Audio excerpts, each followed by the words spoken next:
Hi, we do got to move here though. So Yes, for go on.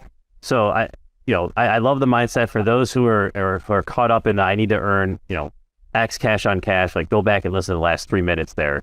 But let's jump into Bucktown. So first off, let's start. Someone we have an out-of-stater looking. They're interested. They're pulling up on the map. Let's start with the borders. Like what are the borders of Bucktown? All right, so if you buy one of those nifty, you're a new renter and like I'm going to buy a Chicago map of the areas, the 77 areas. Bucktown officially is from the 606, the walking trail, the 𝗏𝗏𝗃𝗏𝗃. It's north to Fullerton. It's west to Western. There's no such thing as West Bucktown.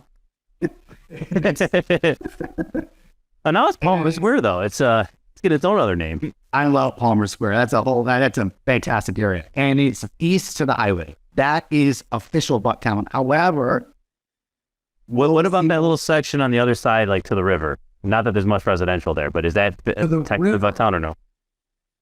no, so north of Fullerton, that little spot. So like we're Fullerton. The crazy intersection there of Fullerton, Elston, and whatever the other. It's not Bucktown. Okay. No, I got to see the map if they call it, but it starts getting into Bricktown, which is like the old which is what they call that part of old Roscoe Village. It's weird, but that's not. Fullerton's the call. Okay.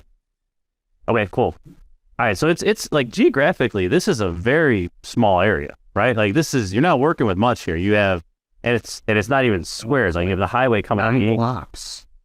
It's small, and then Kennedy comes up, so it's like it's kind of like a 90 with Western being the Western being the backbone. It's kind of like a 90-degree angle because of how the Kennedy comes in.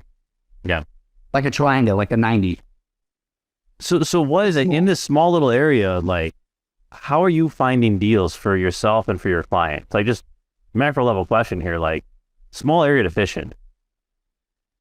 I got to tell you, the best way to find deals, you would think would be like the door knock and go around, but the best way to find deals, honestly, is just having relationships with all the brokers that like call Bucktown their home over the last 15 years. I gotta, and I'm not saying this because I'm a broker, but if you're searching for a multi-unit and you're not using a broker, man, it's really tough because everything is trading off market. It is, in Bucktown for sure, man, it is a tough market because not only is Bucktown great for year leases, Bucktown is a great short-term rental play because you've got the blue line coming off O'Hare. You've got a great downtown. You're only 2.5 miles from Wrigley, which I've made that walk. It's actually not that bad when I couldn't get an Uber. And you've got Division Street. So you got another high street. Like, the high streets are basically where all the retail is. You've got Damon, North Avenue, Milwaukee's coming into its own, like really coming into its own. And then you've got Division. And I live on the north end of Bucktown, so I'm on 8 and Horn. And I got to tell you, man, Western is going out. New restaurants. I mean, so the multi-unit business there, the short-term rental market, it's just tough. And that short-term rental, that Airbnb market, that's really compressing cap rates because people are not really looking at years. And people are starting to, I have a lot of clients that will buy 2 flats and 3 flats that are on a year-to-year rent and convert them to Airbnb and sell them as Airbnb cap rates versus a year-to-year rent. And that's really compressing the cap rates and raising prices too.